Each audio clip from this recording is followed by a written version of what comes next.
Kape itong mga Sukalabs. Ang dami, ang bigat, hindi ko na mahila.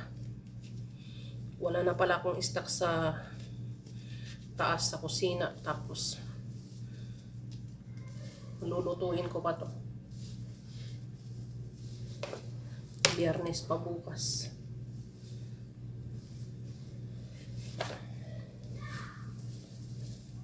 Ito siya. Ito yung kape. Anak. Di ba? Yung mga amo ko, umiinom ng kape pero hindi pa nila nakita kung ano ang puno ng kape. Yun ang sabi niya sa akin. Ang dami, hindi ko alam kung paano ko kukunin ito.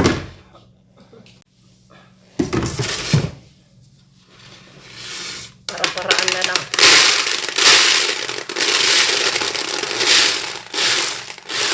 Ang bigat kasi hindi sa kayang hilapin. Kasi more than 50 kilos yata ito o 60 ba? 70 kilos. Ang bigat.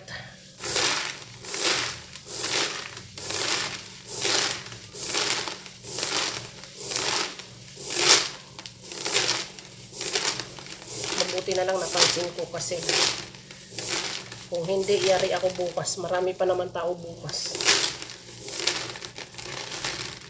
Pag Friday kasi, nandito yung buong family nila.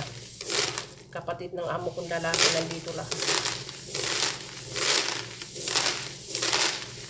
Mga lalaking bisita ba. Buti na lang napansin ko kasi kung hindi ay yari. Pucha. Magbubunga nga si Donya Bakeka. Oh. So ito. Dadalhin ko na sa taas. At huhugasan ko. Ito dito sa baba mga Sukalabs. Ito yung underground ng bahay. Yung pinagtataguan ko kapag buisit ako. Ito na po yung kape mga Sukalabs. Hinugasan ko yan tapos pinatulo ko dito. Yung iba kasi dito, sabi ng amo kong babae, meron daw mga madam na nagkikwento sa kanya na yung katulong nila hindi ito hinuhugasan. Kwento niya na ganito yung paggawa ko. Tapos ito i-bake ko siya sa 375 degrees ng mga 30 minutes. Ano sabi mo, Marisa? Mainit? Di, buksan mo yung aircon. Ito na po siya, no? 30 minutes siyang nakabake sa oven. Ngayon, kung hindi pa siya luto ng mga 30 minutes, pwede mo naman dagdagan pa ng konti hanggang sa maluto siya. Yan. Tama lang siya na, na golden brown.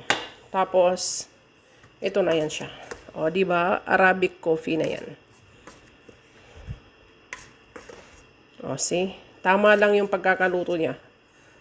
Brown na brown lang.